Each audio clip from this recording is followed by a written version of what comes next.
अक्का, रोज के लोग की मचमच है, पगार नहीं बढ़ाते। मैं देख लेगी। तो लोटस पार्क वाली पाटिल मैडम है ना, उसने मेरे को बोली 30,000 रुपया घर से चुराई। ऐसे झूठा इल्जाम लगा के मुझे काम पे से निकाल दी। ऐसे कैसे निकाल दी? तू चुराई क्या पैसा?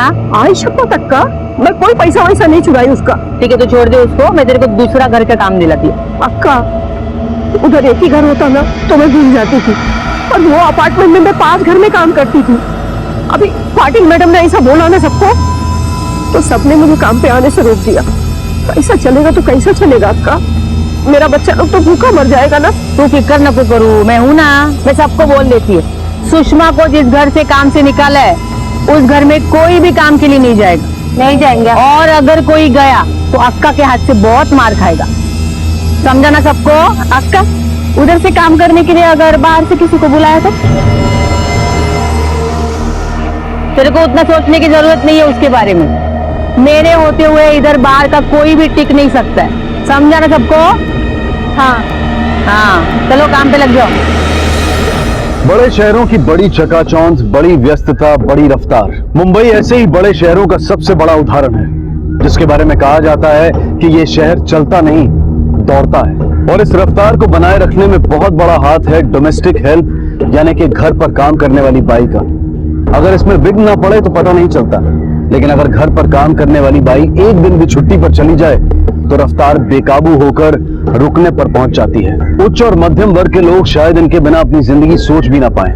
जहां एक तरफ काम करने वाली बाई इनकी जिंदगी को रफ्तार देती है, वहीं अपने घर को चलाने के लिए वो पैसा भी कमाती है। एक तरह से देखा जाए तो ये दोनों एक दूसरे के पूरक हैं। लेकिन जरा सोचिए, अगर ये पूरक एक दूसरे के सामने खड़े हो जाएं तो?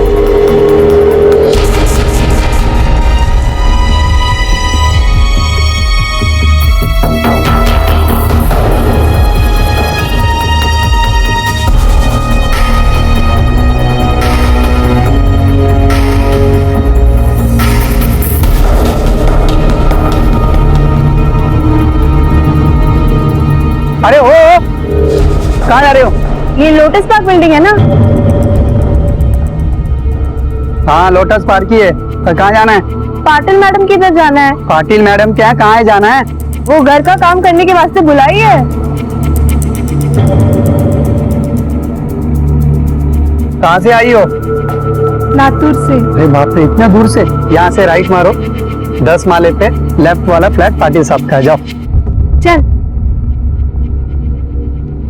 अब देखते क्या होता है।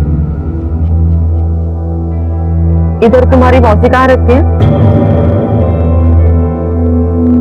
उधर भिवंडी में। तो तुम दोनों भिवंडी से आया करोगी? अरे नहीं नहीं दीदी, वो मौसी बोली कि इधर आजू बाजू अगर कोई खोली रहेगा तो फिर देख ले। मैं एक काम करती हूँ, हमारा जो वॉचमैन है ना, उससे बात करती हूँ, वो 2-3 दिन में खोली देख लेगा। फिर तुम दोनों वही रहना, तब तक के लिए अपनी मौसी के पास रहना, ठीक है? सामने उपाध्याय अंकल रहते हैं, 90 माले पे खन्ना अंकल रहते हैं, और 4थे माले पे व्यास अंकल रहते हैं। दोनों बुजुर्ग हैं, ज्यादा काम भी नहीं रहता है। तुम एक काम करो, तुम कल से काम पे जाओ उनके यहाँ, ठीक है?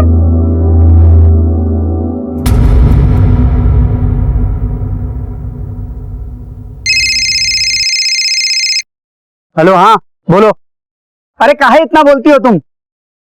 अरे तनको आते ही 6 दिन में दे देंगे ना, हम तुम्हारे अकाउंट में डाल देंगे। अब रखा तुम।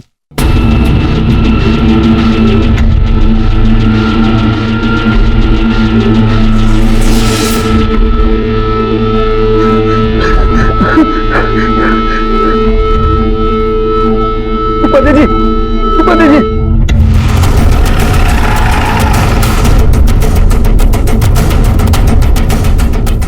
सर, घर काम करने वाली लड़की है, पद्मा नाम है इसका। टेरेस से छलांग लगाई है।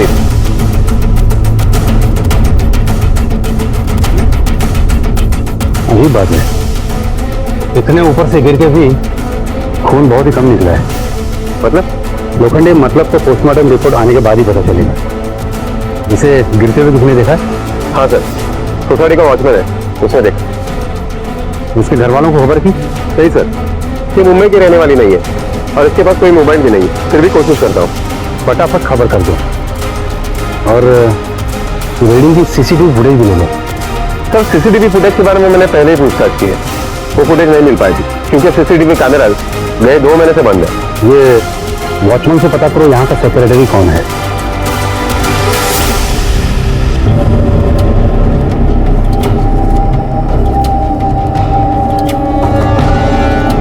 जी सर, मेरा नाम संजीव उपाध्याय है, मैं यहाँ का सेक्रेटरी हूँ। आप दरवाजे के बाहर वेट करिए, टेरेस का इंस्पेक्शन होने के बाद मैं आपसे बात करता हूँ। जी।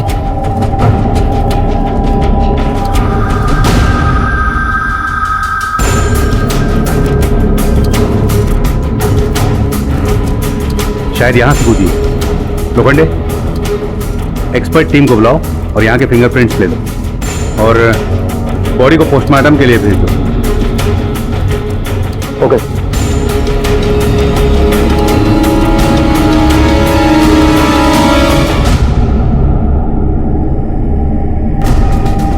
ये दरवाजा हमेशा खुला ही रहता है?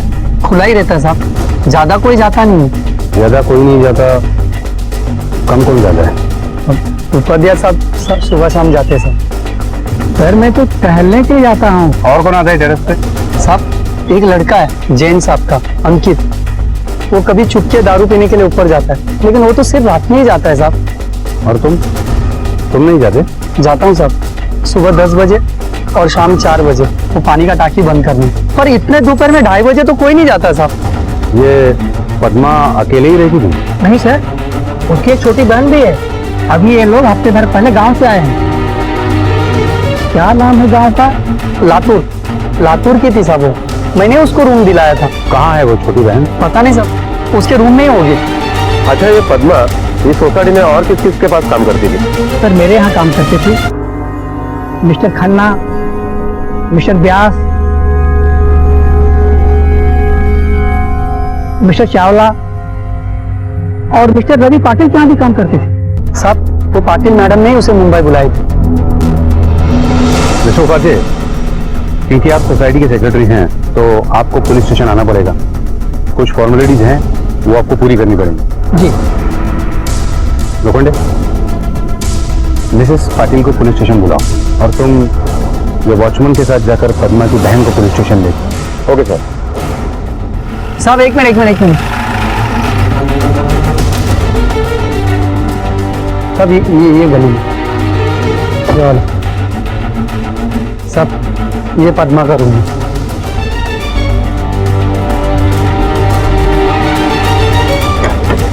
चाबी है इसकी? चाबी नहीं है सर। देखा मैं, ताला तोड़ दो।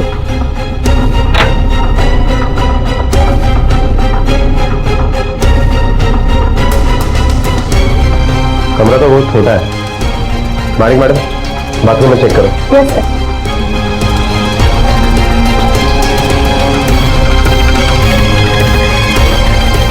सर बाथरूम में भी कोई नहीं है।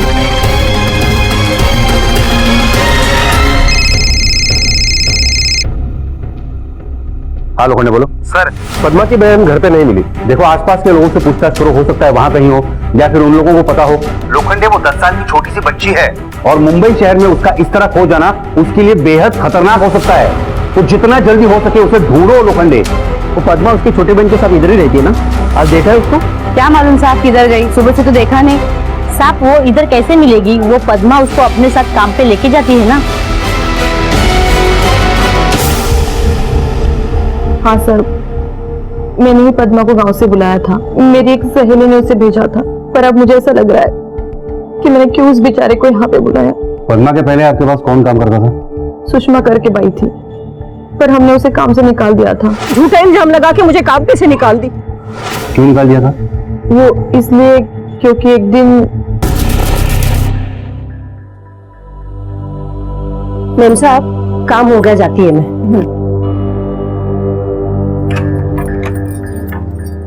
राम राम साहब।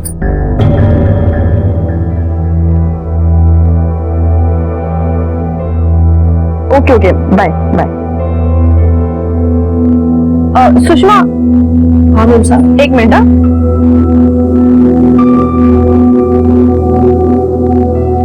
तुम कुछ कह रही थी कि तुम्हें कुछ एडवांस चाहिए? हाँ चाहिए थे मैम साहब, ये लो। धन्यवाद मैम साहब। कल काम पे टाइम पे आना। हाँ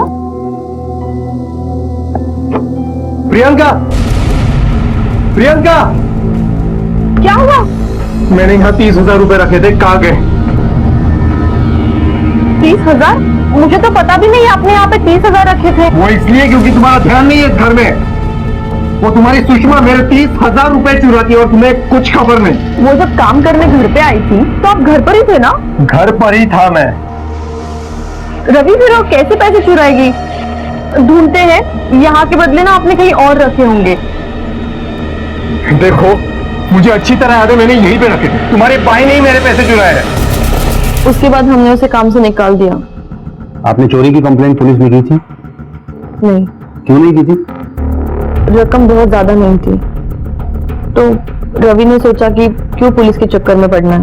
ओह, एक बात समझ में नहीं है मिसेस पाटिल कि यहाँ पे बाई ढूंढने के बजाय आपने इतनी दूर लातूर से पद्मा को बुलाया, क्यों? क्योंकि सर यहाँ पे काम वाली बाई मिलना बहुत मुश्किल है और सुषमा यूनियन में चली गई थी, तो हमारे यहाँ पे काम करने के लिए कोई भी तैयार नहीं था।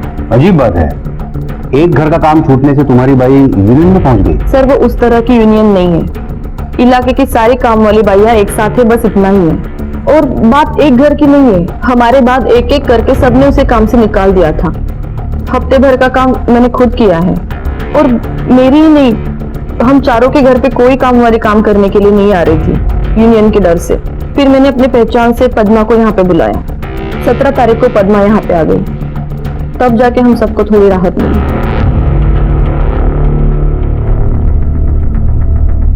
सर, पद्मा के फिंगरप्रिंट ना तो टेरेस के रेलिंग पर मिले, ना ही दरवाजे पर।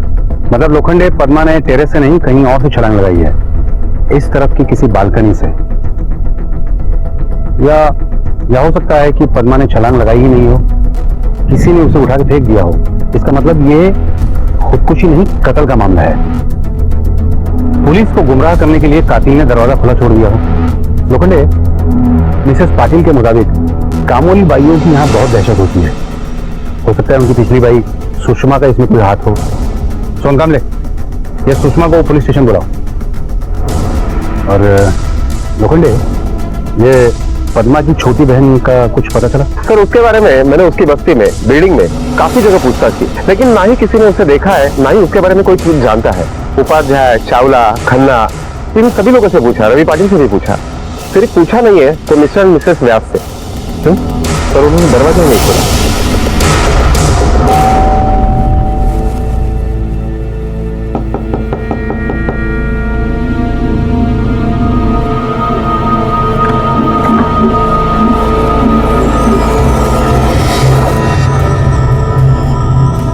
इतनी देर क्यों की दरवाजा खोलने में? उम्र हो गई है ना, अंदर से बाहर आने में थोड़ा वक्त तो लगता है ना। और ये बाहर का बेल अंदर सुनाई भी कम देता है। पद्मा ने कहा था कि वो उसकी बहन को यहाँ काम पर लेकर आएगी, लेकिन मैंने कहा कि वो बहुत छोटी है, अभी से उसे काम पर मत लगाओ, यहीं छोड़ के जाओ। तो ऐश्वर्या आपके पास थी? हाँ, कुछ देर बाद वो पद्मा आई और काका, ऐश्वर्या अंदर। ऐश्वर्या, हाँ तारी। अच्छा सुन, 10-15 मिनट बाद ना ऊपर आ जाना। हाँ, 10-15 मिनट बाद वो छोटी बहन भी चली गई। लेकिन उसने ऐश्वर्या को किसके यहाँ बुलाया था? शायद उपाध्याय के यहाँ से। नहीं, शायद चावला के यहाँ से। लेकिन वो खुद भी पाटिल के यहाँ चली गई। नहीं, वो कुछ याद नहीं आ रहा है साहब, कुछ याद नहीं आ रहा है। सर, आप इनसे क्या पूछ रहे हैं? इन्हें तो कुछ याद ही नहीं रहता है। आपकी बेटी पद्मा का गांव में किसी के साथ मतलब कुछ दोस्ती प्यार वगैरह चल रहा था? नहीं साहब, बहुत सीधी थी मेरी बेटी, कभी किसी के तरफ नजर उठा के भी नहीं देखती। आपकी छोटी बेटी ऐश्वर्या भी गायब है, क्या आपके पास उसकी कोई तस्वीर है कि हम उसे ढूंढ पाए? जी, ले लीजिए।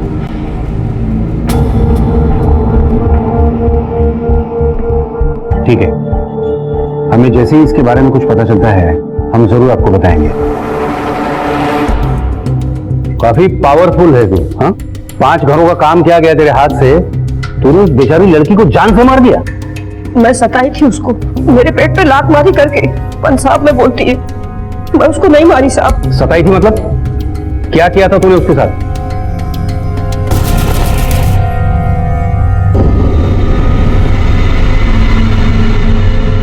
कौन आप? ए, तू है क्या नहीं भाई? पाटिल के घर में तू ही काम करती है क्या? हाँ, क्यों? देख, तेरे को ना प्यार से बोलती है, जिधर से आई है ना उधर वापस चली जा, वरना तेरा थोबड़ा है ना उसका नक्शा बिगाड़ के रख देगी मैं, समझी? तेरे माँ बाप तेरे को और तेरी इस बहन को ढूंढ भी नहीं पाएंगे, समझा? चल अभी निकल, दिखना नहीं है यहाँ पे, चल। अरे जाना, चल।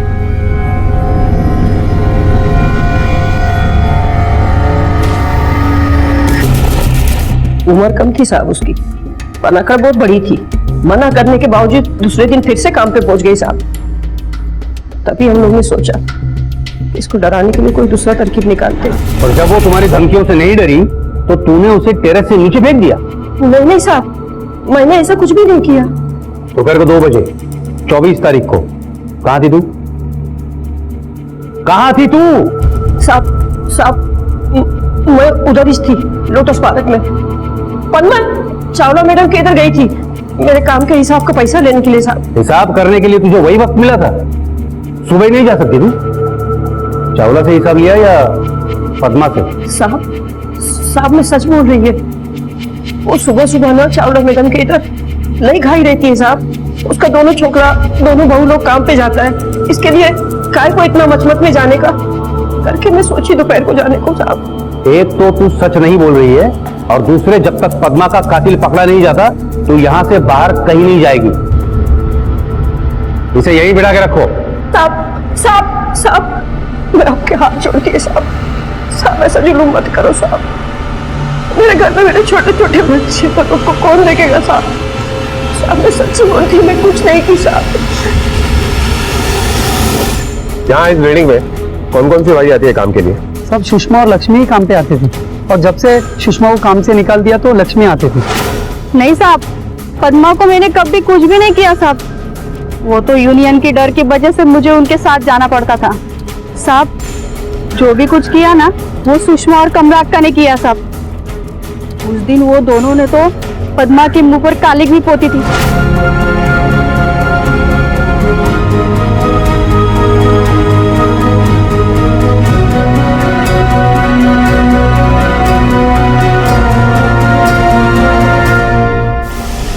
मैं मानती हूँ साहब कि उसको हम लोग बहुत सताए, लेकिन उसके मरने से हम लोग का कोई वास्ता नहीं है साहब। 24 तारीख को तू लोटस पार्क में ही थी ना? क्या कर रही थी तू वहाँ? हाँ वो साहब मेरे को वो व्यास अंकल आंटी ने मेरे को वहाँ पे बुला लिया था। वो क्या है ना, सुषमा वहाँ पे पहले काम करती थी खाना बनाने का, और अभी पद्मा काम कर रही थी, लेकिन पद्मा का खाना उनको जमता नहीं था ना, तो उन्होंने मेरे को बुला लिया था। तुमको बुलाने से फायदा क्या? क्योंकि तुम खुद वहां किसी को काम करने नहीं देती थी, फिर तुम कैसे उनका खाना बनाने का काम ले सकती थी? नहीं साहब, मैं वहाँ पे काम करने वाली नहीं थी, मैं किसी और को ही भेजने वाली थी वहाँ पे। क्या है ना, अंकल आंटी का बहुत उम्र हो गया है ना, तो मैं वहाँ पे गई और सोची कि किसी और को भेजूं। लेकिन तुझे ये भी पता था कि पद्मा उस वक्त वहीं उसी बिल्डिंग में थी? नहीं साहब, ये इतना सब सोच के दिमाग लगा के थोड़ी मैं वहाँ पे गई थी। वो क्या, उस दिन का सब घर का काम मेरा हो गया था, इसलिए वहाँ पे चली गई थी मैं। उस दिन कमला आपके यहाँ किस काम से आई थी? मैंने कमला को बुलाया था। इस उम्र में तो मुझसे खाना बनाया नहीं जाता। पद्मा तो बिल्कुल गांव जैसा खाना बनाती थी। साहेब ठीका बनाना तो आती नहीं था, अब उसके बिना हमें नहीं चलता। हाँ पर तो फिर मैंने कमला को कहा कि हमें कोई बाई ला के दे, तो फिर उसने कहा था कि मैं अगले दिन बाई ला के दूंगी। पुलिस कमला, लक्ष्मी और सुषमा तीनों पर नजर रखे हुए थी, लेकिन तहकीकात में तीनों की ही बात सच निकली। चावला, नायर और व्यास दंपत्ति ने उनके बयान की पुष्टि की थी। पर क्या वाकई ये इत्तेफाक था कि तीनों एक ही दिन एक ही समय में लोटस पार्क में मौजूद थी, या फिर ये किसी सोची समझी साजिश के तहत हुआ था? सारे पासे पुलिस की उम्मीद के विपरीत पड़ रहे थे, लेकिन फिर भी पुलिस का शक इन तीनों पर से हट नहीं रहा था, इन्हें बेगुनाह मानने को तैयार नहीं था। सर, आपका शक सही निकला। पद्मा की पोस्टमार्टम रिपोर्ट के मुताबिक उसकी मौत ऊंचाई से गिरकर नहीं बल्कि दम घुटने की वजह से हुई है, और वो भी लगभग दोपहर को 1 बजे से 3 बजे के बीच में। सोच समझकर साजिश के तहत उसे नीचे फेंका गया। टेरेस का दरवाजा हमेशा खुला रहता है, इस बात का फायदा भी लिया गया। लोखंडे, ये खून इतनी प्लानिंग से किया गया है कि हो सकता है ये खून इन तीनों के अलावा किसी और ने किया हो। पद्मा की छोटी बहन ऐश्वर्या का कुछ पता चला? सर, उसकी फोटो हमने सारे पुलिस स्टेशन में भेज दी है और अपने खबरियों को भी काम पर लगा दिया है। जहां जहां उस लड़की को भेजने की पॉसिबिलिटी है उस हर जगह की हमने छानबीन की, लेकिन कोई इंफॉर्मेशन नहीं मिली। Hello, inspector Shetty here. हाँ बोलिए। हाँ हाँ जी ठीक है, हम अभी पहुंचते हैं। साहब, ये मुझे हमेशा भुलक्कड़ कहती है। अब आप लोग तो जानते हैं ना, इस उम्र में याददाश्त तो कमजोर हो ही जाती है। पर अब मुझे ठीक तरह से याद आ गया है कि पद्मा ने ऐश्वर्या को किसके यहाँ आने के लिए कहा था। अच्छा सुन, 10-15 मिनट बाद ना ऊपर आ जाना। हाँ, वो उपाध्याय साहब के घर पे, और अगर मैं नहीं रही तो कुंडी खोल के अंदर आ जाना। वो सामने पाटिल साहब का घर है ना, मैं उधर ही रहेगी, ठीक है? 24 तारीख को आपके घर पे कौन था जब वो आई थी? सर, मैं था घर। उस वक्त ये घर पर ही थे। मैं 12:15 बजे जॉब चली जाती हूँ। मिस्टर पाटिल, आप कितने बजे निकलते हैं और क्या काम करते हैं आप? फिलहाल मैं काम ढूंढ रहा हूँ सर। 1 साल पहले मैंने नौकरी छोड़ दी थी, तब से घर पे हूँ, इसलिए जब बाई आती है मैं अकेला ही रहता हूँ घर पे। पद्मा आपके घर कितने बजे आई थी? रोज की तरह 12:30 बजे, और वापस कब गई थी? करीब 1:30 बजे तक।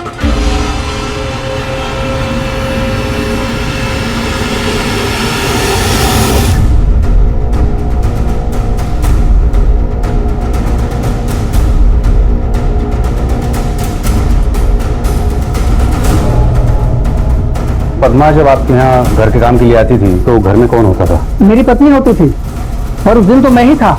मेरी पत्नी कुछ दिन के लिए मायके गई हुई है, उसकी माँ की तबीयत ठीक नहीं है। मैं यहाँ 1:30 बजे आ जाता था और काम खत्म होने तक रहता था। लेकिन उस दिन 2 बजे दुकान से अर्जेंट फोन आया, इसलिए मैं निकल गया। मतलब उस दिन पद्मा आपके यहाँ नहीं आई थी? आई थी सर, और काम भी किया था। मैंने जाते हुए उसे बोला था कि काम खत्म हो जाने के बाद दरवाजा बाहर से खींच के बंद करेगा, लैच अपने आप बंद हो जाएगा और बाहर से कुंडी लगा देगा। पाटिल के यहाँ काम करने के बाद वो आपके यहाँ आती थी, है ना? जी सर।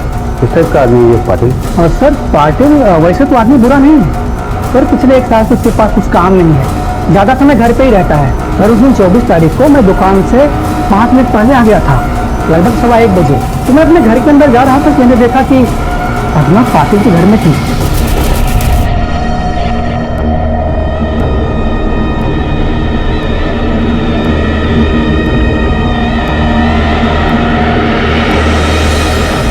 मैं अपना दरवाजा बंद करके अंदर आ गया। पद्मा आधे घंटे के बाद आई, तकरीबन 2 बजे के आसपास, और 1-2 मिनट के बाद मैं निकल गया। लोखंडे,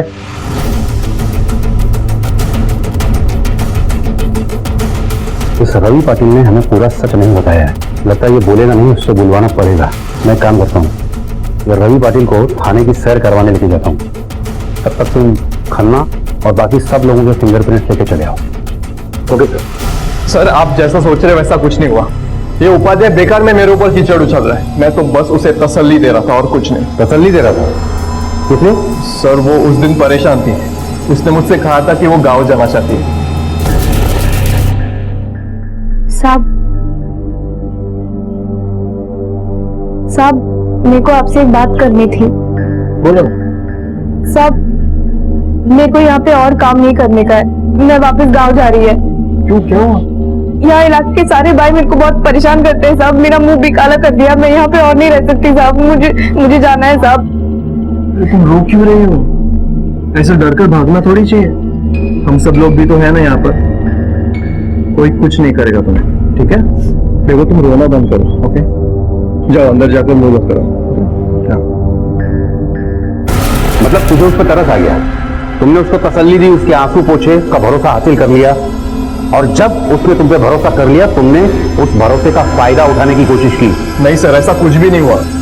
देखो सर, मैं मानता हूँ कि खन्ना के घर की चाबी मेरे पास थी, लेकिन वो चाबी उसने सारे काम खत्म करने के बाद मुझे दी थी, करीब 2-2:15 बजे, उपाध्याय के घर का काम खत्म करने के बाद।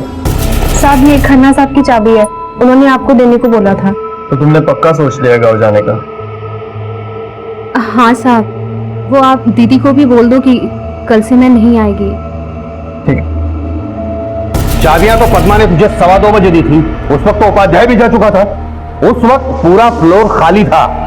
इसी बात का तुमने फायदा उठाने की कोशिश की और इसीलिए तुमने हमें ये बात पहले नहीं बताई कि पद्मा तुम्हारे पास वापस आई थी, है ना? सच बोल, बोल। सर,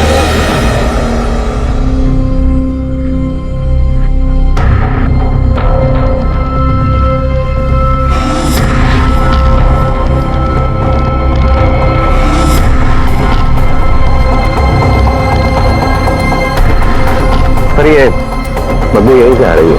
तो ऊपर से कचरा हटवा दो।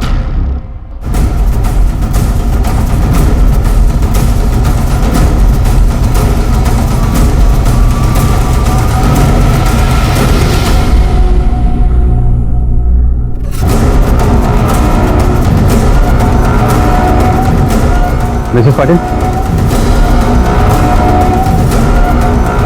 क्या यही ऐश्वर्या है?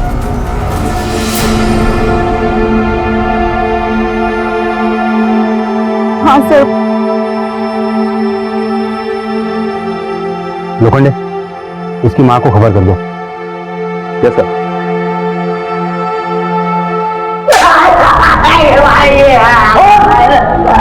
नहीं पता।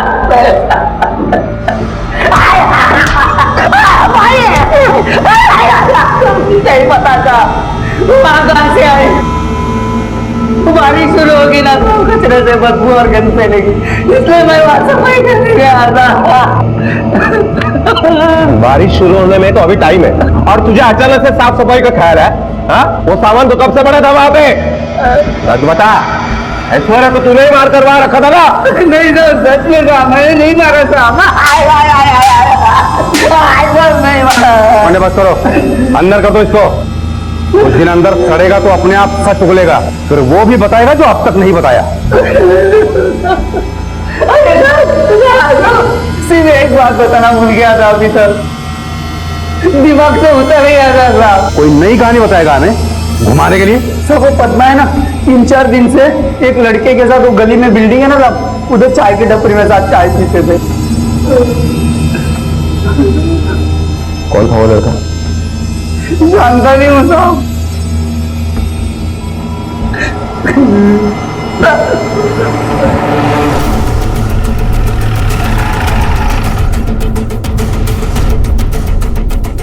पहचानते इसको? चाय पीने आती थी।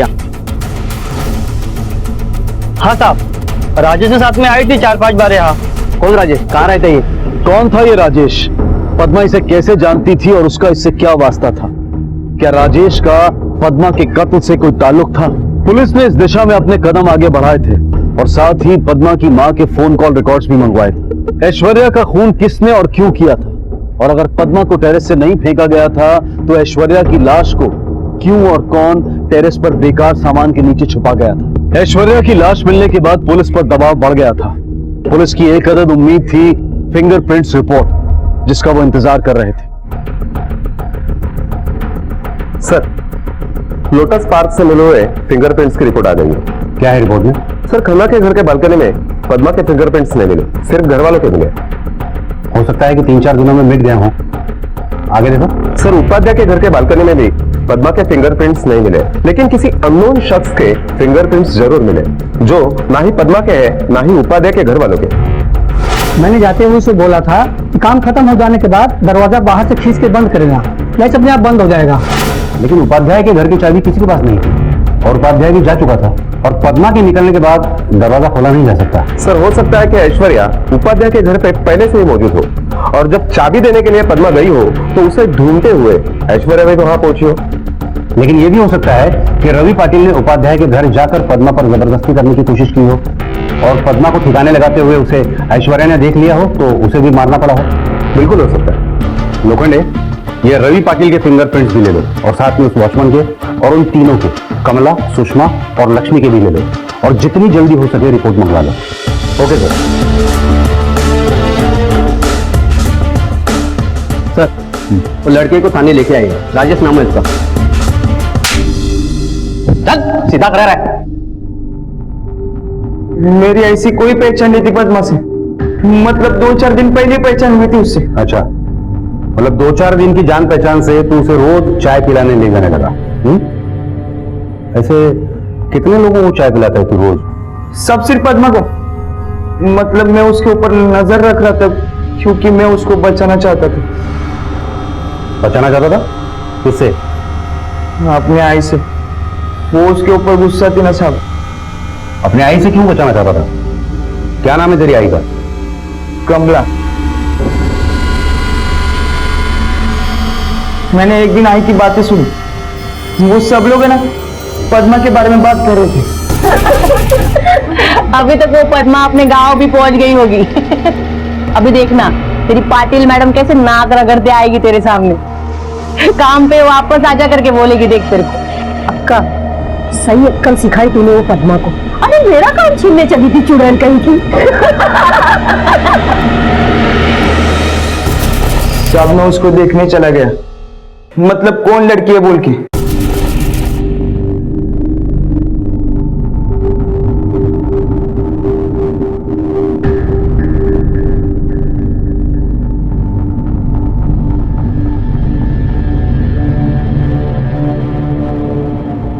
फिर मैंने उसके साथ बातें की। मुझे वो सीधी साधी लड़की लगी। फिर हमारी दोस्ती हो गई। उसके बाद मैं उसको चाय पिलाने ले गया।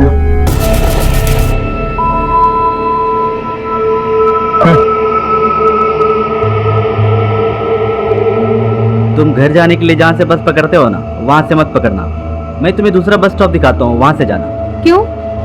उस बस स्टॉप में क्यों नहीं जाना है? क्योंकि वो भाई लोग हैं ना, वो तुम्हें फिर से आज परेशान करेंगे। ये सब तुझे कैसे पता? मैं इसी एरिया का हूँ, यही पला बढ़ा हूँ, मुझे सब मालूम है। मैंने उसको नहीं बताया कि मैं कमला का बेटा हूं करके। फिर 2 दिन में मुझे वो अच्छी लगने लगी। उसके बाद 2 दिन में आई को बोला उसके बारे में। आई मैं दोस्त के साथ बाहर जा रहा हूं।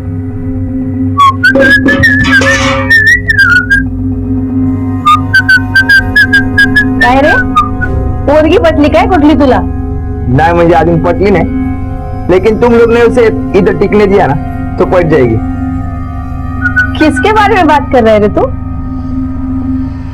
वो लोटस पार्क में काम करते हैं ना, पद्मा, जिसको कल्टी करने के लिए तुम लोग पीछे पड़े।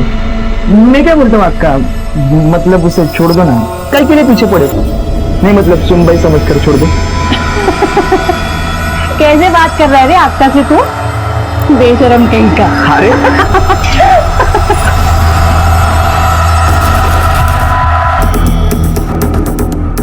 पद्मा की मां के कॉल डिटेल्स आ गए।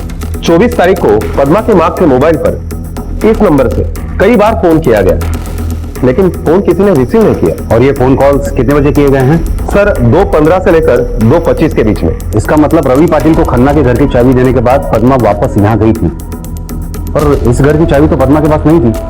इसका मतलब काम खत्म होने के बाद पद्मा ने लैच अंदर से बंद कर दिया हो।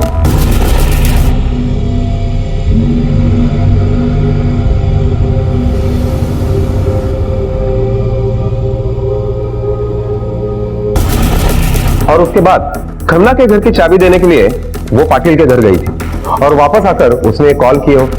लेकिन व्यास के कहने के मुताबिक इसी टाइम के आसपास वो ऐश्वर्या को बुलाने के लिए भी घर पर आई। 24 तारीख को तो लोटस पार्क में थी ना? वो सब मेरे को वो व्यास अंकल आंटी ने मेरे को वहां पे बुला लिया था। इसका मतलब कमला को पता था कि पद्मा उपाध्याय के घर में है। सर, बाकी लोगों के फिंगरप्रिंट्स रिपोर्ट आ गई।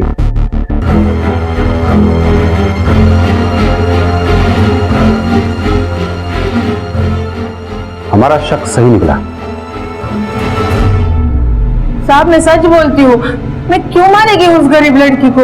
यही तो हम जानना चाहते हैं कि क्यों मारा तुमने उस गरीब लड़की को। मैं आपको कैसे यकीन दिलाऊं साहब? तू छोड़, तुझे यकीन मैं दिलाता हूँ कि हमें पता है उस लड़की को तुमने ही मारा है, क्योंकि उपाध्याय के घर में उनके परिवार और पद्मा के अलावा एक बाहर की तू ही है जिसके उंगलियों के निशान हमें उनकी बालकनी में मिले हैं। साहब वो तो हो ही सकता है ना, मैं उनके घर पे भी जाती थी बहुत बार। अच्छा, लेकिन उपाध्याय का कहना है कि उसने तुम्हारी ये शक्ल पिछले 2 महीने से नहीं देखी है और ये निशान पुराने नहीं नए हैं। नहीं मारी उसको साहब, बहुत शानी बनती थी, नहीं मारी उसको, मेरे को बहुत गुस्सा था उसको।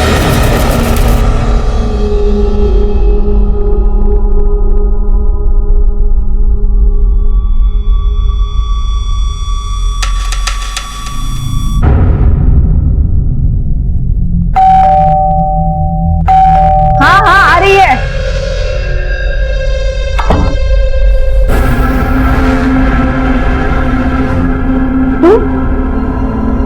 तू काय को आई इधर?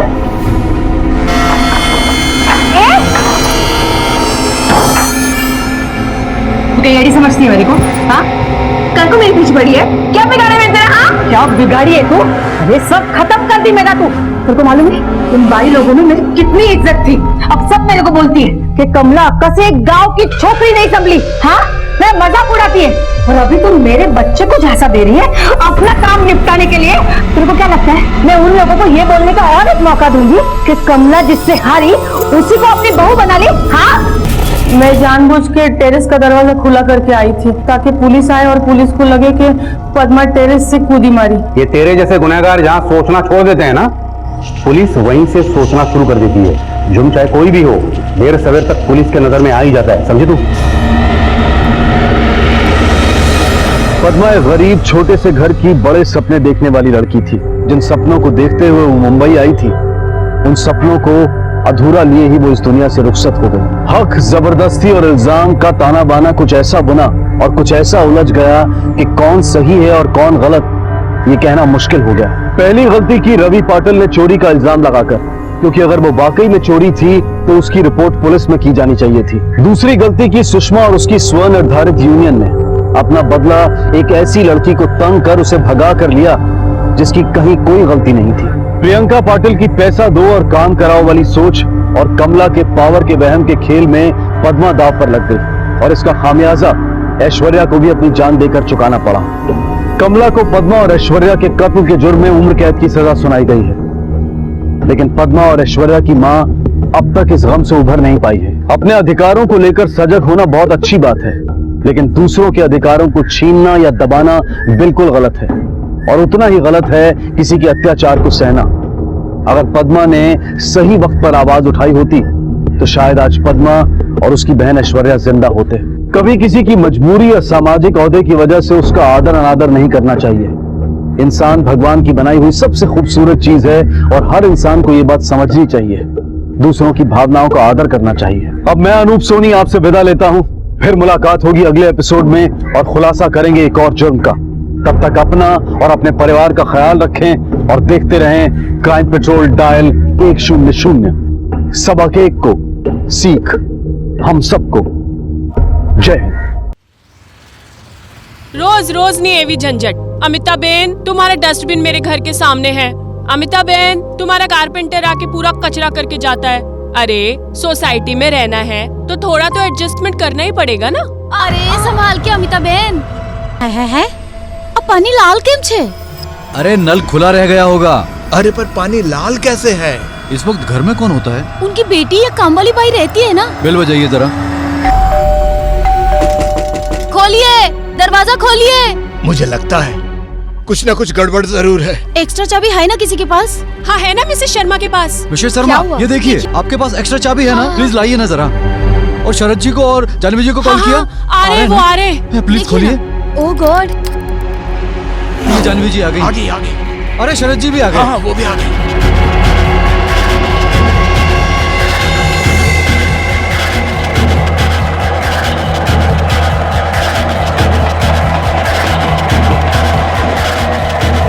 दिया।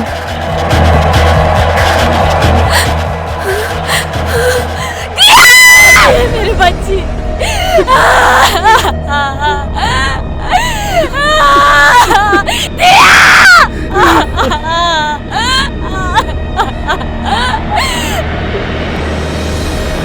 शहरी जीवन अपने साथ लाता है कई चुनौतियां, कई संघर्ष, और लोग इसी संघर्ष के बीच किसी तरह अपने और अपने परिवार के लिए खुशी और मुस्कुराहट के दो पल ढूंढ लेते हैं। जानवी और शरद कुमार भी इन्हीं अनगिनत लोगों में से थे। रोजमर्रा की भागदौड़ में ये पति पत्नी और इनकी 3 साल की बेटी दिया एक सामान्य मध्यम वर्गीय जीवन शैली में ढल चुके थे, लेकिन एक वाकये ने इनके परिवार और जिंदगी दोनों को तहस नहस कर दिया। यह हादसा भयानक था, लेकिन उससे भी ज्यादा खौफनाक था वो हिंसात्मक और रक्तमय तरीका जिसके द्वारा इस हादसे को अंजाम दिया गया था। इस दिल दहला देने वाले मंजर ने सारे मोहल्ले को झकझोर कर रख दिया। लेकिन क्या कारण था इस भयानक मौत के पीछे? आखिर 3 साल की दिया वॉशिंग मशीन के अंदर पहुंची कैसे? पुलिस इन्हीं सवालों के जवाब ढूंढ रही थी।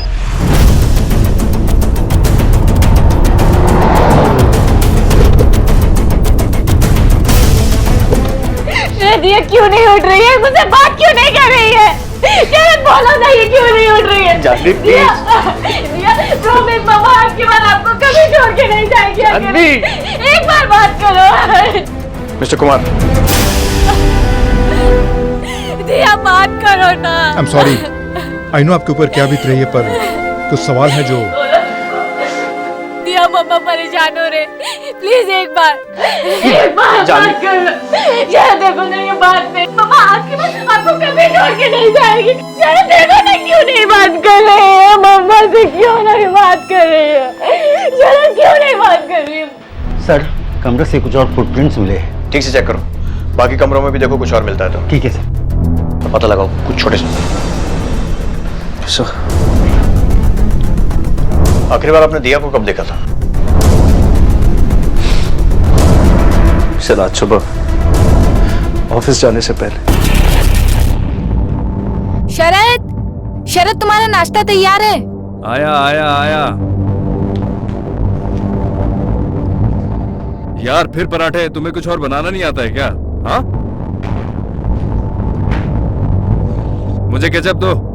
दही रखी है टेबल पर वहीं। अरे मुझे केचप के साथ खाना है यार।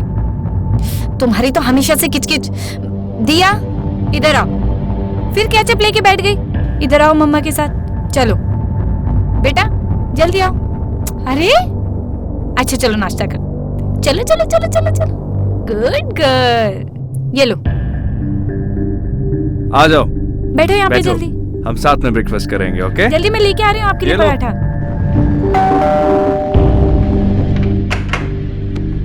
सॉरी दीदी, बस बहाने मत बनाना, तुम्हारे हमेशा के नखरे हैं। अब जल्दी आओ। टिफिन में टिश्यू और चम्मच डाल देना। और हाँ, दिया को ज्यादा दूध मत पिलाना, गर्मी बढ़ गई है। समझ गई? जी समझ गई ना? जी। एक तो ऑफिस के लिए लेट हो रहा है और सिर्फ हर काम।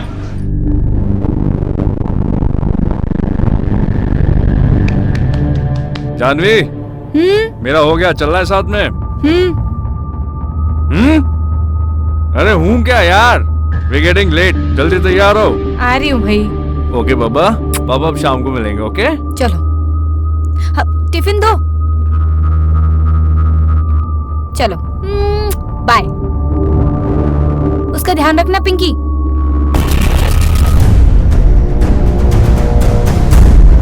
आपकी बाई नहीं दिखाई दे रही, कहाँ है वो?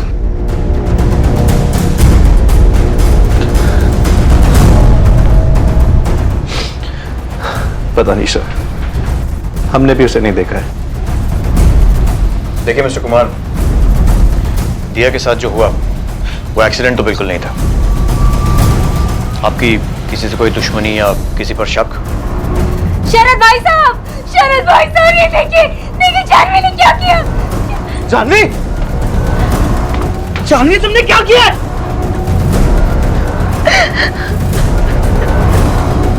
पकड़ी इसको टाइट। शिंदे, डॉक्टर को बुला। सर, आप लोग बाहर चलिए प्लीज। नहीं, मुझे नहीं जीना शरद, छोड़ दो मुझे। जानवी,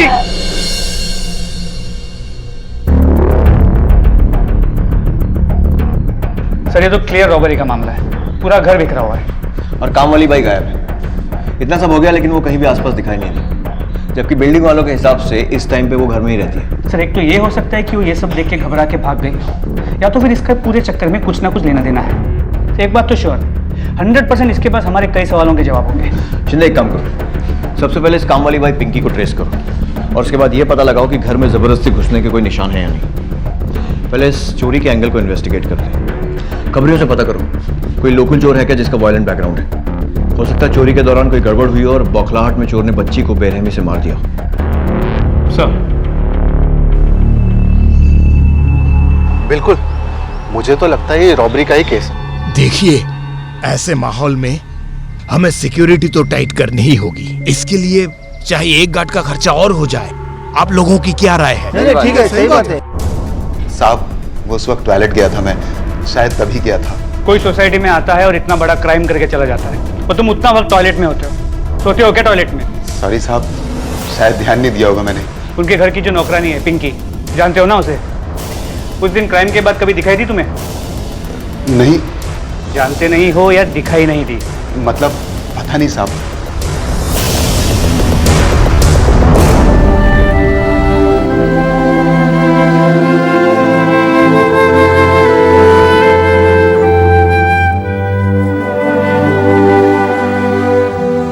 शरद जी, हम साथ हैं। कुछ भी बात हो बेझिझक फोन कर लीजिएगा। Thank you.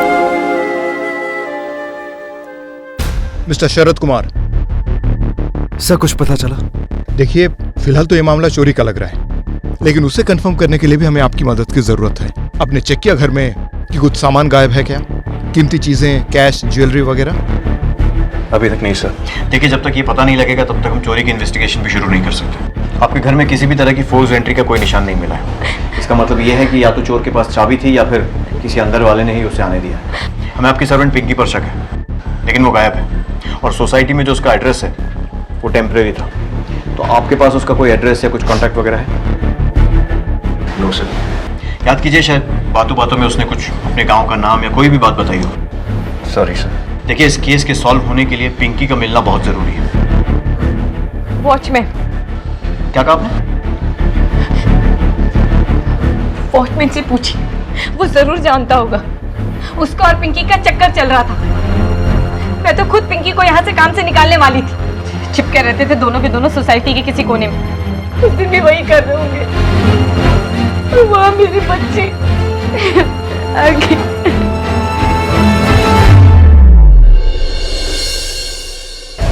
झूठ क्यों बोला?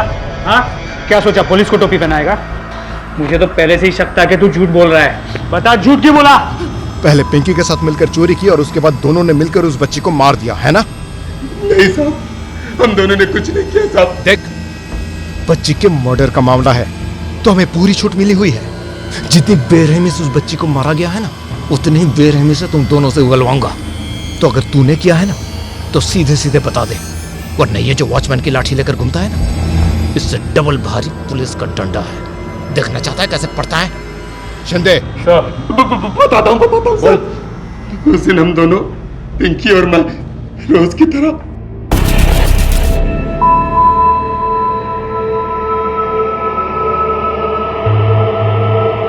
तेरे सेठ के घर पे मिलते हैं ना एक दिन।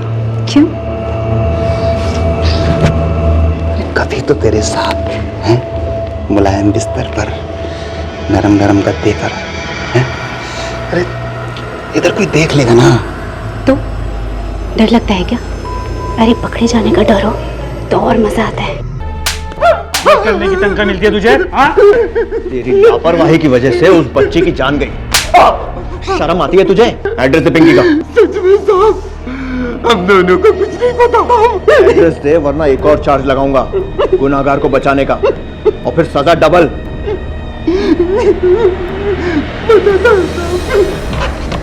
शिंदे, वॉचमैन के बताए हुए पते पर एक टीम भेजो पिंकी को ढूंढने के लिए। सर, और वो वॉचमैन?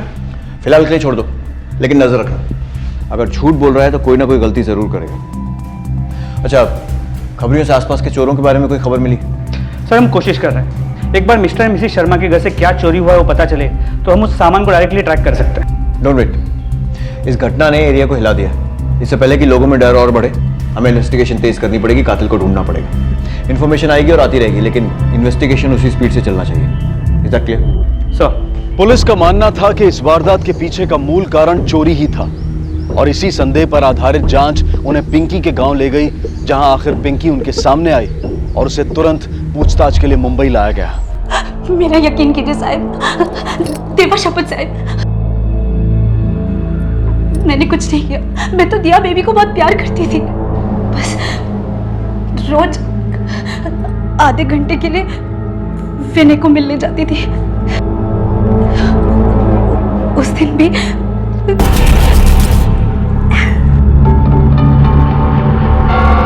दिया, पिंकी दीदी अब भी आएगी नीचे से जाके, ठीक है? तब तक तू ये एप्पल खा, ओके?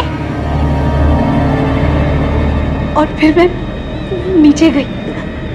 इसके पहले भी मैं कई बार गई थी साहब, कुछ नहीं होता था क्योंकि दिया बेबी बहुत शांत थी। टीवी लगा दो तो बस शांत होके टीवी देखती थी साहब। तो फिर जब तुम वापस आई तो क्या देखा तुमने? मैं वापस ऊपर गई नहीं साहब। उस दिन विनय के साथ बहुत लेट हो गया था। जब मैं ऊपर जाने के लिए भागी तो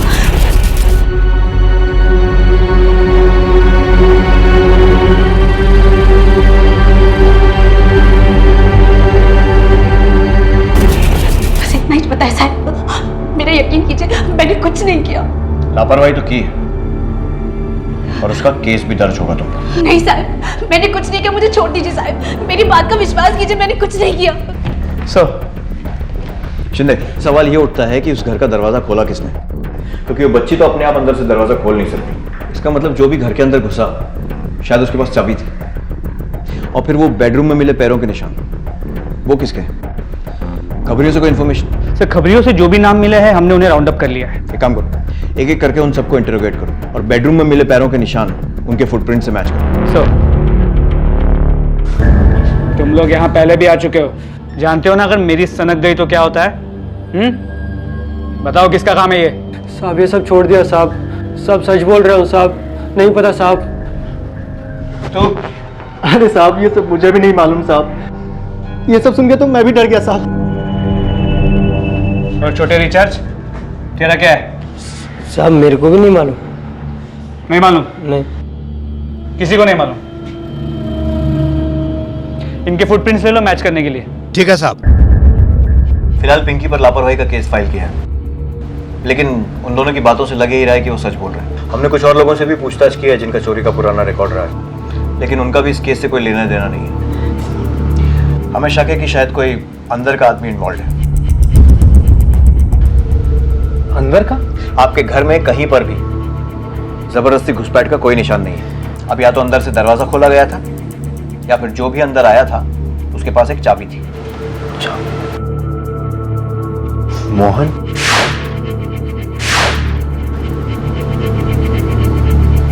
मेरा मतलब सर, मिस्टर मोहन शर्मा हमारे सोसाइटी के सेक्रेटरी हैं। एक एक्स्ट्रा चाबी हमने उनको दी हुई है। लेकिन मोहन और वृंदा? गुड, हम उनसे पूछताछ करेंगे। अब पुलिस के पास कातिल तक पहुंचने का एकमात्र सबूत रह गया था कदमों के वो निशान जो बेडरूम में पाए गए थे। देरी थी तो बस उनके किसी से मेल खाने की। नहीं सर, ये गलत है। ये गलत है सर। ये सर गलत है सर, इट्स अनफेयर। आपको हम क्या खूनी और क्रिमिनल्स लगते हैं? मोहन जी जरा शांति से। वी आर रिस्पेक्टेड पीपल और सोसाइटी में कोई क्रिमिनल्स नहीं रहते हैं यहाँ पे। हमने कब कहा कि आपके सोसाइटी में क्रिमिनल्स रहते हैं? तो सर ये आप क्या बात कर रहे हैं फुटप्रिंट्स लेने की? वो एक हैरेसमेंट ही तो है। और अगर उस बच्ची की जगह आपका बच्चा होता तो, या फिर आपके, या मैडम आपके, तभी आपको ये इन्वेस्टिगेशन हैरेसमेंट ही लगता। ये इन्वेस्टिगेशन सिर्फ दिया के कातिल को ढूंढने के लिए नहीं हो रहा है, बल्कि इसलिए भी हो रहा है कि आगे आपकी फैमिली के साथ ऐसा भयानक हादसा ना हो। आपका काम है अपने परिवार की सुरक्षा करना और हमारा आपकी सिक्योरिटी देखना। तो आप अपना काम कीजिए और हमें अपना करने दीजिए। लेकिन सर प्लीज, हम आप लोगों से रिक्वेस्ट करते हैं, दिया के साथ जिसने भी ये किया उसे पकड़वाने में हमारी मदद कीजिए। हाथ जोड़ते हैं, हमारी मदद कीजिए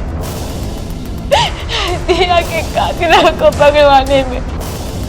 हमें कुछ फुटप्रिंट मिले हैं और फिंगरप्रिंट किसी के समझ में नहीं आ रहे हैं, इसीलिए फुटप्रिंट ले रहे हैं। इंस्पेक्टर साहब आप मुझसे शुरू कीजिए।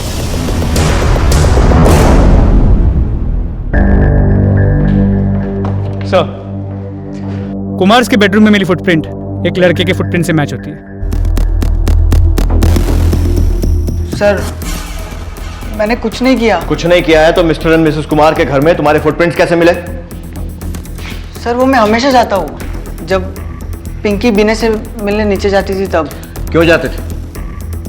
वो छोटी मोटी चीजें लेने।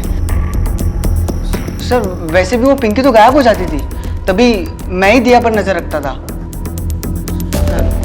इतनी छोटी थी वो, कुछ भी हो सकता था। नजर रखते थे तो फिर मारा क्यों उस बच्ची को? सर मैंने नहीं मारा। लेकिन तुम उस वक्त वहां पर थे, मतलब तुमने देखा तो होगा कि किसने मारा। सर ना ही मैंने उसे मारा और ना ही मैंने कुछ देखा, मुझे कुछ नहीं पता। उस दिन मैं रोज की तरह 1:15 और 1:45 के बीच उसके घर जाता था। मैं बस जा ही रहा था कि मुझे कुछ आवाज़ें सुनाई दी, मुझे लगा अंदर कोई है, इसलिए मैं रुक गया। लेकिन मैंने अपने फ्रेंड्स को प्रॉमिस किया था कि मैं उन्हें ट्रीट दूंगा, इसलिए मैंने दोबारा कोशिश की। अंदर गया तो मशीन ऑन था, मुझे लगा कपड़े धोने रखे होंगे। अचानक मैंने देखा बाथरूम के बाहर पर पानी लाल था, तो मैं बहुत डर गया। मैंने एक बार कोशिश की कि खोल के देखूं, पर मुझसे हिम्मत नहीं हुई। मैं सीधा बेडरूम चला गया। मुझे पता था शरद अंकल सिगरेट्स कहाँ रखते हैं। सर इसीलिए मैं भी मेरे फुटप्रिंट्स आपको मिले होंगे। Sir I seriously don't know दिया को किसने मारा। और क्या देखा तुमने वहां पे? सर और कुछ नहीं दिखा सर। सर जितने भी लीड्स मिले थे सभी डेड एंड निकले। इस पिंकी और बिना की तो अपनी अलग ही कहानी है, जिसका शायद दिया के साथ कोई रिलेशन है ही नहीं। और वो फुटप्रिंट्स वो भी किसी काम नहीं है। सर कुछ समझ में नहीं आ रहा। एक बात तो समझ में आ रही है शिंदे कि पिंकी घर में थी और फिर कुछ देर के लिए शिव, और शिव ने कहा कि वॉशिंग मशीन उसके आने से पहले ही ऑन था, और जब वो घर में था तब पानी ओवरफ्लो होना शुरू हुआ। इसका मतलब कातिल दिया को पहले ही मार चुका था और शिव के आने के पहले ही भाग चुका था। अब अगर कोई चोरी करने के मोटिव से आया होता तो कत्ल करने में अपना टाइम क्यों वेस्ट करता, और फिर कुछ लेकर भी नहीं गया, क्योंकि घर से कुछ भी गायब नहीं है। इसका मतलब यह है कि ये चोरी का केस तो नहीं है। जो भी वहां आया था वो दिया को मारने के लिए आया था। मोटिव कुछ और है शिंदे। एक काम करो, पता लगाओ मिस्टर कुमार की किसी से दुश्मनी थी क्या, कोई प्रॉपर्टी का केस, रिश्तेदारों के बैकग्राउंड भी चेक करो। बिना किसी ठोस वजह के इतनी छोटी सी बच्ची को कोई इतनी बेरहमी से क्यों मारेगा? सर मैंने आपको पहले ही बताया, हमारी किसी के साथ दुश्मनी नहीं है। और रही बात जानवी की, इसकी किसी के साथ दुश्मनी हो ये पॉसिबल ही नहीं है। सर हमने कभी किसी का कुछ नहीं बिगाड़ा, हमारे साथ ही क्यों? मोहन और वृंदा के पास आना जाना था उनका। अरे जो अपना खुद का रिश्ता नहीं निभा सकते वो दूसरे से रिश्ता क्या जोड़ेंगे? अपना रिश्ता निभा नहीं सकते मतलब कहना क्या चाहती हैं? वो शरद भाई साहब और जानवी में सर वो हमेशा झगड़ते थे। आज ये अनबन, कल कुछ और। जानवी जी, आई एम सॉरी, मैं जानता हूँ इस वक्त आप पर क्या बीत रही होगी, लेकिन हमें कुछ इन्फॉर्मेशन मिली है और कुछ सवाल हैं जो पूछना जरूरी है। कोई बात नहीं सर, आपको जो पूछना है आप पूछ सकते हैं। मैं तो सिर्फ दिया के हथियारों को पकड़वाना चाहती हूँ। देखिए, हमने आपकी सोसाइटी में पूछताछ की है और आपके सभी पड़ोसियों का कहना है कि अक्सर झगड़े होते थे, काफी तनाव भी था। सर झगड़े किस घर में नहीं होते, लेकिन हर घर में होने वाले झगड़ों के चर्चे पूरे सोसाइटी में नहीं होते। और आपके झगड़ों के बारे में तो पूरा मोहल्ला बातें करता है। सर ये एक प्राइवेट मैटर है। प्राइवेट था, अब इन्वेस्टिगेशन चल रही है। अब कोई प्राइवेट मैटर नहीं है, सच बताइए। जी सर, सच। शरद को मेरी हर बात से चिढ़ होती थी। उसने कभी मेरी कदर की ही नहीं। कुछ भी बुरा होता था, कुछ भी गलत, उसने हमेशा मुझे ही दोष दिया है। इसलिए हमारे झगड़े होते हैं। उस दिन दिया आज से एक दिन तक। हाँ तुम बेकार हो, बेकार, यूजलेस। अरे ये बार बार टाइम का रोना रोना बंद करो ना। हर एक के पास दिन में 24 घंटे ही होते हैं। मान लो प्रॉब्लम तुम में है, तुमसे मैनेज नहीं हो सकता।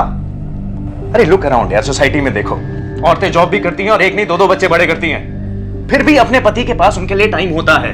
तुम ऐसा क्यों नहीं कर सकती? कोशिश कर रही हूँ ना शरद। एक तरफ ऑफिस है, दूसरी तरफ दिया। कहाँ से निकालूं टाइम हमारे लिए? तो क्यों पैदा किया था बच्चा? तुम ही ज्यादा चाहो था ना बच्चा पैदा करने का।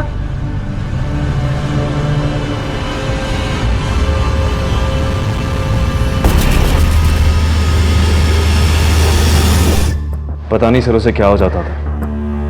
हर छोटी बात पर झगड़ा, हर छोटी बात पर बहस, जैसे गुस्से में पागल हो गई हो। और इसी गुस्से की वजह से हमारे रोज झगड़े हुआ करते थे। ना तो मैं अच्छी बीवी बन पाई और ना अच्छी माँ बन पाई। मैं तो किसी लायक ही नहीं। बात का पतंगर मत बनाओ जानवी। मैंने ऐसा कुछ भी नहीं कहा है। ये सब तुम्हारे दिमाग का वहम है और कुछ नहीं। मुझे कोई वहम नहीं है और बार बार ना एक ही बात दोहराना बंद करो। इतनी पागल लगती हो ना तो छोड़ दो मुझे, चले जाओ। और हाँ, अपनी बेटी को भी लेके जाना। जीना हराम कर दिया मेरा। हटो यहाँ से।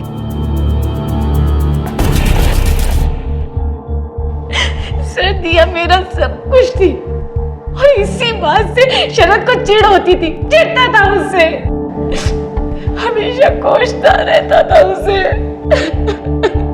पता नहीं सर इतना गुस्सा उसमें कहां से आता था, जैसे सर पर खून सवार हो गया। फिर वही चिल्लाना, गालियां, धमकी देना। कितनी बार वो मुझे धमकी दे चुकी थी कि वो घर छोड़ के चली जाएगी, और कितनी बार उसने मुझे कहा है कि मैं दिया को लेकर घर छोड़ के चला जाऊं। क्या आपको लगता है कि दिया के लिए शरद की चिढ़ उसे दिया को नुकसान पहुंचाने पर मजबूर कर सकती है? नहीं सर, मैं ऐसा सोच भी नहीं सकती। पता नहीं वो गुस्से में कुछ और ही बन जाती है। उसका खुद पर बिल्कुल कंट्रोल नहीं रहता है, जैसे दिमागी तौर से बीमार लोग होते हैं ना, एकदम वैसे। और उस गुस्से में वो कुछ भी कर सकती थी। साहब आपको सर ने बुलाया है। अब यही रुकिए, मैं भी आता हूँ। शिंदे, जानवी के हिसाब से शरद को बच्चों से चिढ़ थी और इसी फ्रस्ट्रेशन के कारण वो हर बात पे झगड़ा किया करता था। लेकिन शरद का कहना तो ठीक इससे उल्टा है। उसके मुताबिक जानवी को अपने गुस्से पे कंट्रोल नहीं था और इसलिए झगड़े होते थे। इसका मतलब दोनों में से कोई एक तो झूठ बोल रहा है। लेकिन समझ में ये नहीं आ रहा कि कौन सच कह रहा है और कौन झूठ। एक काम करो, शरद से पूछो कि वो मर्डर वाला दिन कहाँ था। मैं जानवी से पूछताछ करता हूँ। सर, कहाँ थी मतलब? ऑफिस में होंगी। और कहाँ? नहीं, मैं एग्जैक्ट टाइम के बारे में पूछ रहा हूँ। 1:30 से 1:45 के बीच में। 1:30 से 1:45? सर लंच टाइम होता है। शायद मैं अपने कॉलीग्स के साथ लंच करने पेंट्री गई होंगी। मुझे कुछ ठीक से याद नहीं है सर। उस दिन जो कुछ हुआ सब धुंधला सा है। मुझे कुछ भी याद नहीं है सर। मैं मीटिंग में था सर। अपने ऑफिस में? जी, अपने ऑफिस में। सर, इस शरद का बर्ताव मुझे कुछ अजीब लग रहा है। जानवी भी बहुत घुमा फिरा के बातें कर रही है। एक काम करो, दोनों के बयानों की जांच करो। उनके कॉल रिकॉर्ड्स मंगवाओ और उनके ऑफिस के सीसीटीवी फुटेज भी। पता करो कौन सच बोल रहा है और कौन झूठ। सर, देखिए आप ठीक से याद कीजिए। You can take your time. नहीं सर, ज्यादातर शरद और मैं साथ में रहते हैं और उस दिन भी वो मेरे साथ में था। सारा सीसीटीवी फुटेज 11 बजे से लेके 3 बजे तक का, इमीडिएट। जानवी, वो तो ऑफिस में थी। शी वाज एट ऑफिस ना। हमने तो उसको लंच के लिए भी बुलाया पर वो आई नहीं। शायद उसकी तबीयत खराब थी सर। ये कितने बजे की बात थी? 1 के आसपास की। सर, ये कॉल रिकॉर्ड्स और सीसीटीवी फुटेज।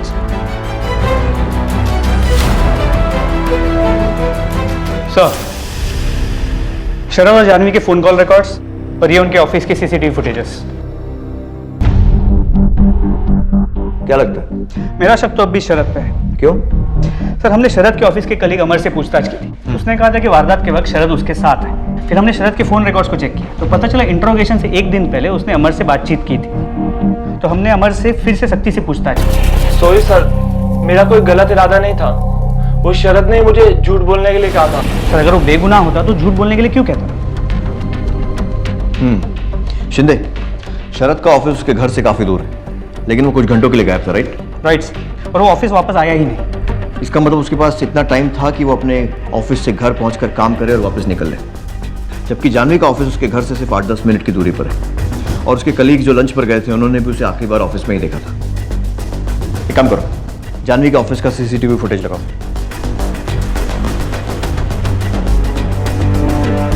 सर,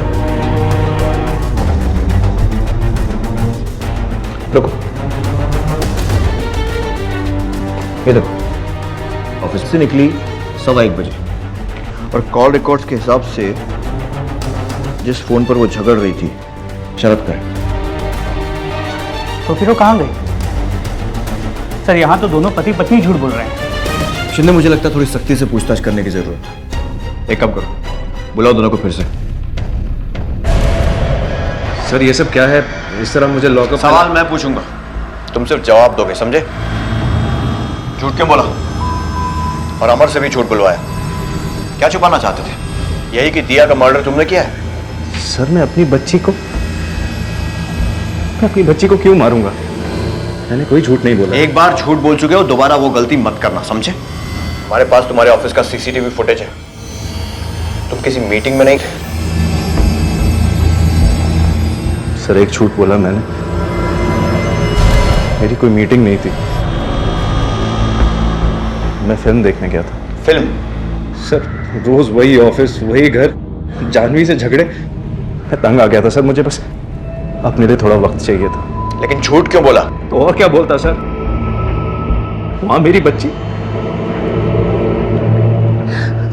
बच्ची मर रही थी और मैं फिल्म देख रहा था। साबित कर सकते हो कि फिल्म देख रहे थे? फिल्म का नाम बता सकता हूँ, थिएटर का नाम बता सकता हूँ, इसके अलावा मेरे पास और कोई सबूत नहीं है। लेकिन हमारे पास है तुम्हारे फोन कॉल रिकॉर्ड्स और जानवी के ऑफिस का सीसीटीवी फुटेज। 1:10 पर जानवी ने तुम्हें कॉल किया था। क्या बात हुई थी दोनों की? सर जानवी फिर से टेंशन ले रही थी। मुझे लगा हर बार की तरह वो छोटी सी बात का पतंगड़ बना रही होगी, लेकिन काश इस बार मैंने उसकी बात मान ली होती। कौन सी बात? शरद 12 से 13 बार कॉल ट्राई कर चुकी हूँ, वो पिंकी फोन ही नहीं उठा रही है। मुझे बहुत टेंशन हो रही है। दिया ठीक तो होगी ना? अरे वो निकम्मी पता नहीं वॉचमैन के साथ फिर से। प्लीज तुम घर जाके चेक कर सकते हो? अरे यार मैं बिजी हूँ और तुम्हें टेंशन हो रही है ना इतनी, तो तुम जाके देखो। शरद मैं नहीं जा सकती, अभी क्लाइंट मीटिंग है मेरी। Client meeting? और मैं यहाँ पे मक्खियां मार रहा हूँ क्या बैठ के? एक बात समझ लो, मेरा काम तुम्हारे काम से ज्यादा इंपॉर्टेंट है। क्लाइंट मीटिंग और टेंशन तुम्हें हो रही है ना? देन प्लीज गो, मुझे तंग मत करो। हेलो शरद,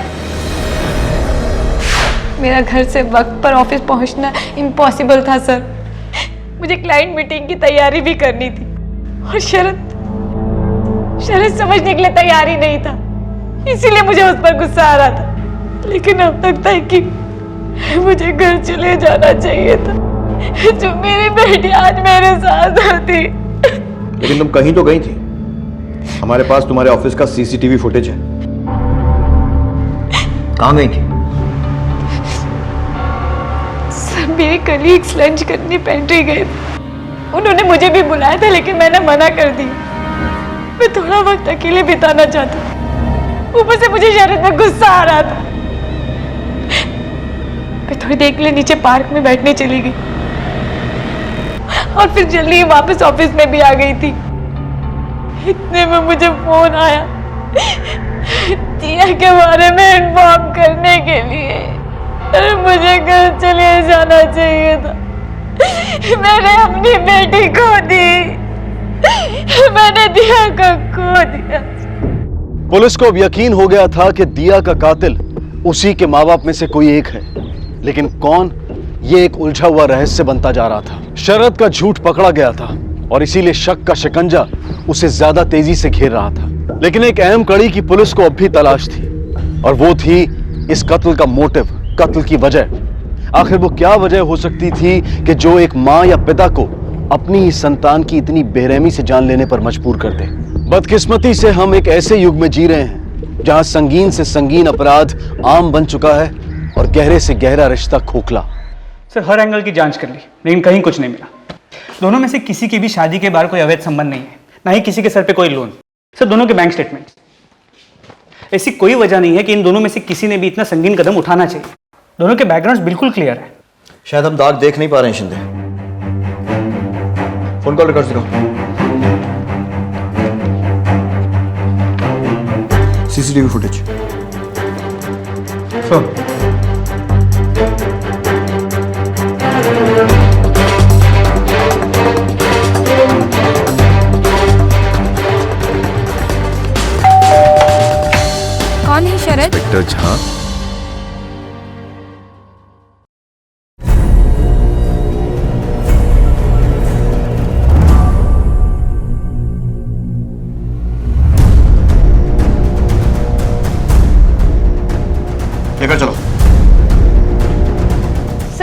मैंने क्या किया सर, मुझे क्यों?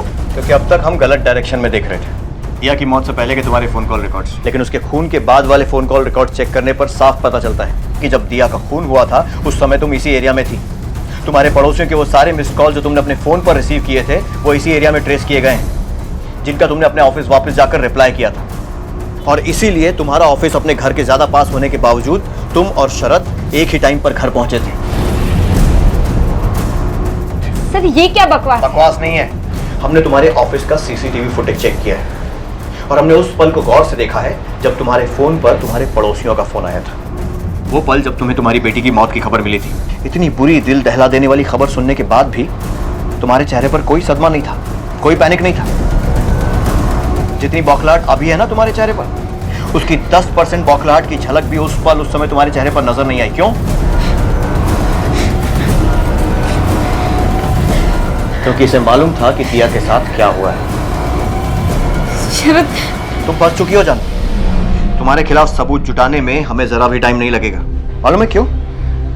क्योंकि तुम्हारे ऑफिस से घर का रास्ता सड़क और दुकानों पर लगे सीसीटीवी कैमरा से भरा हुआ है, जिन्होंने तुम्हें खून से पहले ऑफिस से घर और उसके खून के बाद घर से वापस ऑफिस जाते हुए रिकॉर्ड किया है। और तुम्हारी जान पहचान वालों में से कोई ना कोई तो होगा जिसने तुम्हें उस सड़क पर या बिल्डिंग में देखा होगा। अब चॉइस तुम्हारी है, या तो शराफत से यहां मुंह खोल दो या फिर थाने में हम खुलवाएंगे 3rd डिग्री के बाद। तुम्हें ऐसा तो नहीं लग रहा है ना कि तुम औरत हो तो तुम्हारे साथ सख्ती नहीं की जाएगी? किसी गलत फहमी में मत रहना, क्योंकि तुमने एक बच्चे का खून किया है, अपने खुद के बच्चे का।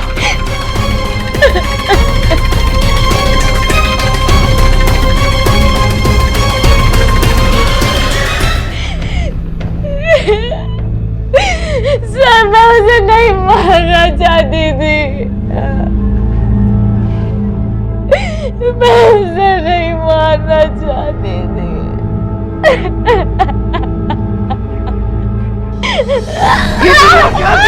छोड़ो उसे, छोड़ो उसे, लेकर चलो।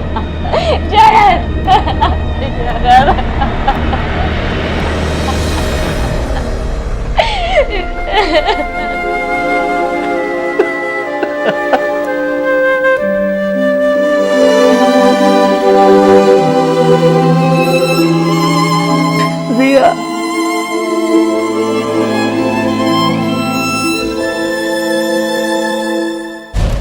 मैंने मार दिया अपनी दिया को, मैंने अपने हाथों से अपनी दिया को मार दिया। थक गई थी मैं, कुछ समझ नहीं आ रहा था मुझे। ऑफिस का काम, घर, दिया, शरद, पागल हो गई थी मैं।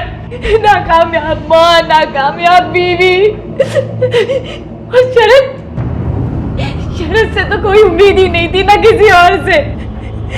कब मेरे हाथों से सब कुछ निकल गया, सब बिगड़ गया, मुझे कुछ समझ में नहीं आया। क्या यार इतना लेट? टाइम देखा है तुमने? हाँ यार, इसको भूख लग रही है, इतनी देर से खाना मांग रही है। कैसी माँ हो तुम? समझ में सॉरी, मैं 2 मिनट दो बस, मैं अभी आई। सॉरी बेटा। आ करो। ये खाना है कि मजाक है? जल्दी जल्दी में कुछ भी बना दोगी क्या? तुम खाओ अपना ये सड़ा खाना। शरद, शरद सुनो तो। प्लीज। दिया, मामा की काम की चीज है ना वो। शरद तुम दिया को सुला दोगे क्या? मुझे प्रेजेंटेशन तैयार करनी है। यार ऐसे सुलाते सुलाते मेरी नींद उड़ जाएगी। यार ऑफिस में बहुत काम था, आज मैं थक गया हूँ। तुम मुझे सुलाओ ना प्लीज। मैं प्लीज। अच्छा ठीक है, दिया को मम्मा सुलाएगी, ठीक है? गुड गर्ल, आ जाओ, चलो यहाँ पे नीनी कर लेते हैं। आ जाओ, चलो मान जाओ दिया, मम्मा को काम भी करना है। अरे मैं बोल रहा हूँ ना यार। अरे नहीं, दिक्कत किस बात की होगी? और तेरी भाभी को क्यों दिक्कत होगी? तुझे मैं इनवाइट कर रहा हूँ ना, तू बस चुप करके आ जाना। Okay bye. जानवी, अमर का फोन आया था, वो आज शाम को ना डिनर पे आएगा। तो कुछ अच्छा सा बना लेना, कुछ चिकन विकन बना लेना, ठीक है? नहीं, आज कैंसिल कर दो। आई एम ऑलरेडी टायर्ड और ऑफिस का काम भी है तो हार्डली टाइम मिलेगा मुझे। तुम्हारी टाइम की रट फिर शुरू हो गई। बाकी सब चीजों के लिए टाइम है तुम्हारे पास, मैं कुछ कह दूं उसके लिए टाइम नहीं है। अरे यार सैटरडे संडे है, छुट्टी है, पूरा हफ्ता तुम्हारे पास 1 सेकंड टाइम नहीं होता है मेरे लिए। एटलीस्ट वीकेंड पे तो टाइम निकाला करो। छुट्टी तुम्हारे लिए होगी शरद, वीकेंड पे मेरा काम दुगना हो जाता है। घर का और ऑफिस का दोनों काम मुझे इसी टाइम पे निपटाना पड़ता है। समझ आई तुम्हें? हद है। वाह, घर का काम? अरे मुझे लगा हमारा घर का काम हमारी काम वाली बाई करती है। अगर उसका काम भी तुम करती हो तो उसे हम तनख्वाह क्यों देते हैं? निकाल देते हैं ना उसे। शरद प्लीज। अरे यू शट अप यार, बहाने मत बनाओ। तुमसे नहीं होता मैनेज तो एक्सेप्ट करो, मुझसे कुछ नहीं हो पाएगा। बस हो गया? अरे हाथ नहीं बढ़ा सकते हो, कम से कम प्रॉब्लम को समझा करो। Stop it. रोज की तरह एक नया ड्रामा शुरू मत करो। बात करने की तमीज नहीं है। जाहिल, दिमाग खराब। और उस दिन मैंने शरद को कॉल भी किया था, अपने लिए नहीं दिया के लिए, लेकिन टेंशन उसे की होगी। घर दिया सब मेरी तो जिम्मेदारी है ना, तो मुझे ही टेंशन होगी, उसे क्यों? और तो उसने मुझे ही डांट के फोन काट दिया। उसके बाद मैं ही उसका ध्यान रखने के लिए घर चली गई थी, लेकिन पूरा घर फैला पड़ा रखा है। दिया चुप करो, मैं इरिटेट हो चुकी हूं। पिंकी, पिंकी, पिंकी, पिंकी, पिंकी। यार ये पिंकी भी हद है। दिया चुप करो। पिंकी, पिंकी। दिया मैंने कहा ना, आवाज नहीं चाहिए मुझे।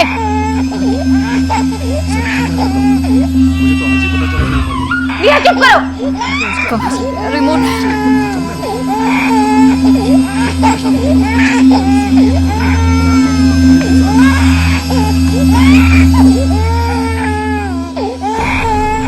पानी पानी पानी पानी धमकी नहीं हो।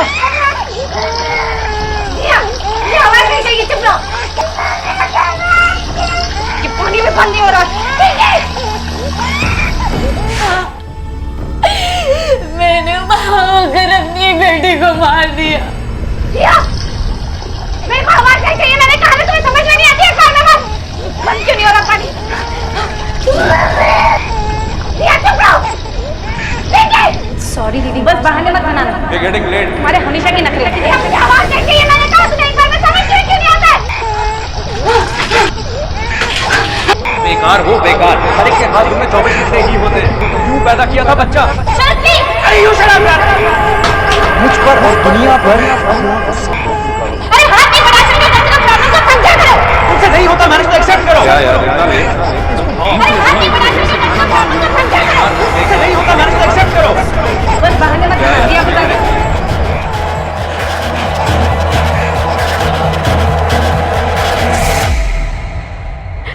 सोना सपना हो गया।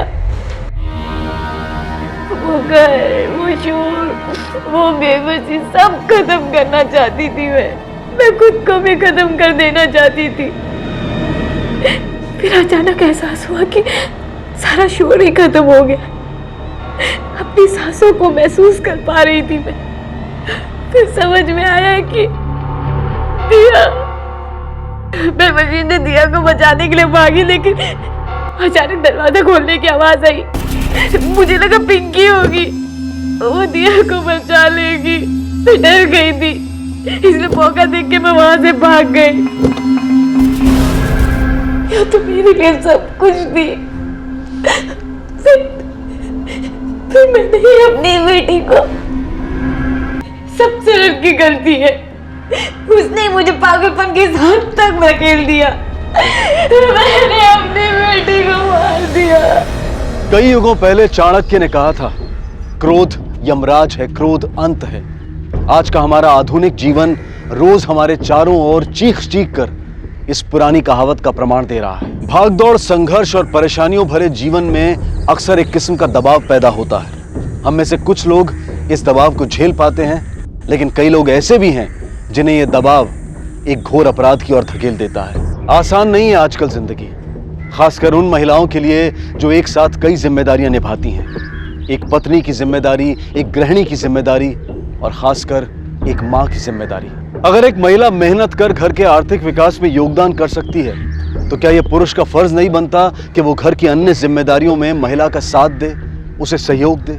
शरद वाकई नेत्रहीन था जो जाह्नवी की पीड़ा देख नहीं पाया, वो नासमझ था जो अपनी पत्नी की व्यथा और उसके जज्बात को समझ नहीं पाया, और इसी बेपरवाही ने उस छोटे से परिवार को एक खौफनाक अंत तक पहुंचा दिया। क्रोध वाकई में सब नष्ट कर देता है।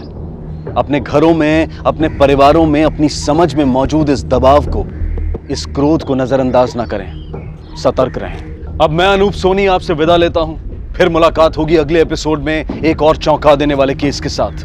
तब तक अपना और अपने परिवार का ख्याल रखें और देखते रहें क्राइम पेट्रोल डायल 100। सबक एक को सीख हम सबको। जय हिंद। इस तरह के और भी एपिसोड देखने के लिए हमारे चैनल को सब्सक्राइब करें और बेल आइकन दबाना ना भूलें।